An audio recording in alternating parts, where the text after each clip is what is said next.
Bonjour et bienvenue dans cette vidéo. Je m'appelle Tita Moutoussamy, je suis énergéticienne avec une spécialité sourcellerie, si on pourrait appeler ça comme ça.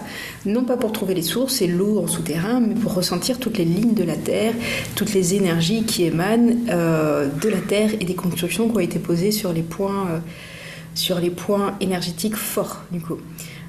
Et je voulais vous parler dans cette vidéo de la pyramide, la troisième pyramide sur le plateau de Gizeh, la plus petite. Enfin, tout est relatif. Il y a trois grandes pyramides. En vrai, il y a trois autres pyramides, petites pyramides à côté de la pyramide de Mykérinos et trois autres petites pyramides à côté de la pyramide de Khéops, la plus grande. Donc en gros, en vrai, sur cet espace-là, il y a 9 pyramides. Mais généralement, ce qu'on voit le plus, c'est voilà, les trois grandes, Khéops qui est la plus grande, Képhren qui est au milieu des deux, et Mykérinos qui est vraiment beaucoup plus petite que les deux autres. Donc c'est déjà une pyramide que j'aimais bien, mais quand je suis venue en conscience du coup en 2022, on ne pouvait pas la visiter à ce moment-là. On peut la visiter maintenant, elle est toujours en réfection. Donc il y a des gens en train de bosser, en train de travailler. Et je pense qu'à terme, on pourra certainement accéder à sans doute plus d'espace. Enfin, c'est en cours de réhabilitation toujours. Donc c'est déjà une pyramide que j'aimais bien parce que le temple qui est accolé, il est très intéressant. Le temple de la vallée qui est tout en bas, c'est un des temples les mieux sauvegardés parce qu'on voit bien toutes les constructions, les murs sont là, mais c'est un temple où on peut rarement rester très très longtemps, où on est très vite, où les guides assez rapidement nous demandent de passer. Et le temple qui est accolé à la pyramide de Mykérinos, c'est un endroit où très peu de gens vont, donc il n'y a pas tous les quarts du tourisme qui arrivent, etc. Et assez souvent, il n'y a même pas quelqu'un qui surveille, donc on peut rester très longtemps et on peut y faire ce qu'on veut. Donc on a le temps d'explorer un petit peu ce qui se passe énergétiquement à cet endroit-là. Donc voilà, j'aimais déjà pas mal parce que déjà au niveau du temple, on peut se connecter à la pyramide, à tout un tas d'anciens rituels qui ont été faits là. Donc du coup, voilà, c'était déjà super super chouette. Et là vraiment, je crois que sur ce voyage-là, ça a été vraiment la grosse découverte. Je suis allée 3 fois à l'intérieur. Les gardes, ils commençaient à me connaître. Du coup, j'avais même plus besoin de payer le ticket d'entrée. Bref, je m'arrangeais avec eux. Il y a beaucoup de gens qui ne vont pas à l'intérieur. Il y a beaucoup de gens, quand ils descendent dans cette pyramide-là, ils sont là, bah, c'est tout. Enfin, voilà, la réaction de la plupart des gens, c'est il y a que ça, ok. Euh, il y a très peu de gens qui restent, ils prennent du temps de rester, du coup, à cet endroit-là. Et ça, moi, en premier, je me suis pas dit, waouh. Par contre, je me suis posée et en fait, il se trouve que bah, c'était par rapport aux transmissions personnelles que j'ai faites. Il y a, pour une personne, pour deux personnes, ça m'a dit, c'est là, faut que tu ailles dans Menkaure, il y a des transmissions personnelles à faire dans cette pyramide-là. Donc j'avais bien senti qu'il y avait une énergie de féminin sacré, mais comme beaucoup d'énergie de féminin sacré, c'est très doux. Donc on le sent pas forcément dès le début. Et alors peut-être aussi que c'était un temps de synchronisation. Et au début, j'ai pas forcément senti, mais comme je me suis posée que j'avais besoin de rester au minimum 20 minutes, 30 minutes à l'intérieur et que c'est possible dans cet endroit-là, bon voilà, je me suis posée, je me suis assise, les gens ils déambulaient, ils remontaient, etc. Et en étant assis là, au bout d'un moment, j'ai commencé à sentir réellement, voilà, c'est quoi la structure énergétique de cette pyramide-là. Et ce qui est marrant, c'est que moi je trouve que c'est plus puissant, et en tout cas par rapport à mes énergies, c'était beaucoup plus adéquate. C'est un peu comme si la pyramide de Khéops c'est une machine à laver par rapport à cette pyramide-là. Et de plus en plus, en observant Khéops, j'ai l'impression que c'est une pyramide qui est pas stable. Et je ne suis pas sûre, si je pense que je suis à peu près sûre, que ce n'est pas son état originel et ce n'est pas ce qu'elle est censée faire à la base. C'est très flagrant si vous êtes sensible au niveau énergétique, juste vous regardez sur le Google Maps ou sur n'importe quelle photo pour vous connecter aux trois pyramides. La stabilité, vous vous connectez à Képhren. Vous comprendrez c'est quoi la stabilité.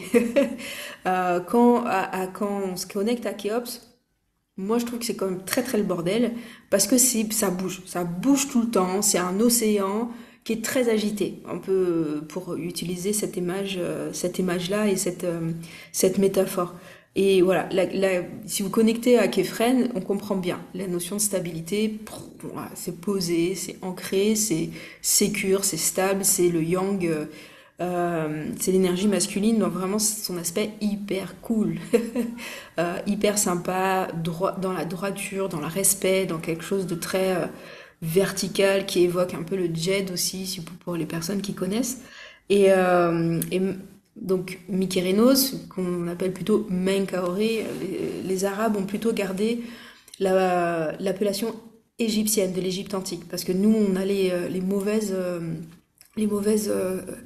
les mauvaises prononciations adaptées par les Grecs du coup.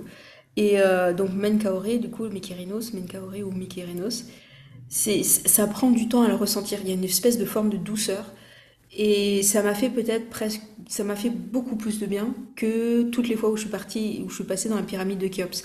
Et dans la pyramide de Khéops, ça bouge, tu reçois, c'est ok. C'est un peu cet effet-là.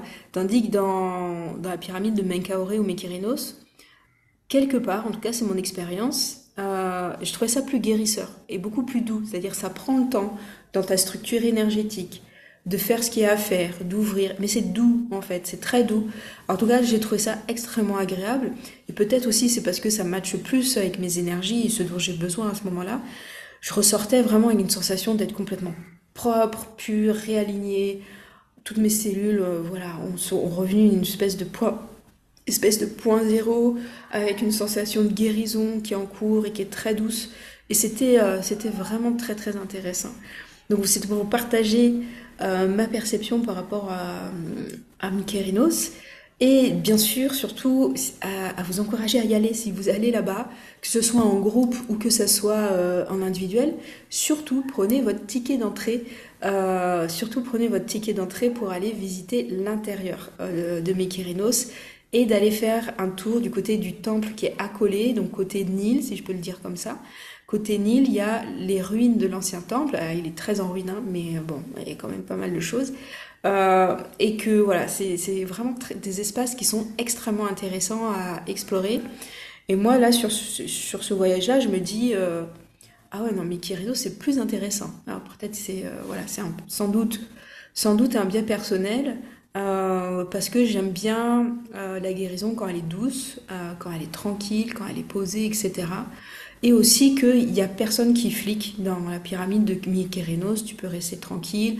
Il n'y a pas les guides égyptiens qui te font qui te font ouais, ouais, je te laisse faire ta méditation et en échange tu me payes 20 euros, 32 euros, 50 $, 100 $, etc. Il n'y a pas tout ce truc-là, en sachant que moi, pour moi, les guides, ils sont pas forcément, enfin, ce que je perçois dans les structures énergétiques. Euh, c'est pas ce qu'ils disent, c'est pas forcément adéquat. Et je sais aussi que les guides, souvent, c'est pas forcément leur propre médiumnité, c'est parce qu'ils ont accompagné à un moment ou à un autre des événements énergétiques ou spirituels. Quand il y a des gros événements énergétiques ou spirituels, il y a tout le monde sur le plateau de Gizeh, tous les gens qui y travaillent, qui sont mobilisés, les chameliers, les guides, les policiers, etc. Quand il y a beaucoup, il y a des, voilà, on dirait les stars internationales de la spiritualité qui font ces événements, parfois il y a 2000 personnes en fait. Donc il faut encadrer. Et du coup, tout le monde est mobilisé dans ces cas-là. Et les guides égyptiens, souvent, ils savent à partir de ça. Et ils font beaucoup ceux qui savent. En tout cas, moi, j'ai pas rencontré des guides égyptiens qui étaient réellement connectés, ou où je sentais qu'ils ressentaient réellement, qu'ils voyaient la structure énergétique des pyramides ou des temples en particulier. Voilà. N'hésitez pas à commenter si vous avez aussi voyagé la pyramide de Mykérinos. N'hésitez pas à commenter si vous avez des ressentis médiumiques à distance aussi par rapport à la pyramide. Vraiment, moi je crois au partage d'informations quand c'est autorisé. Voilà. Et bonne exploration de cette pyramide du coup. Merci.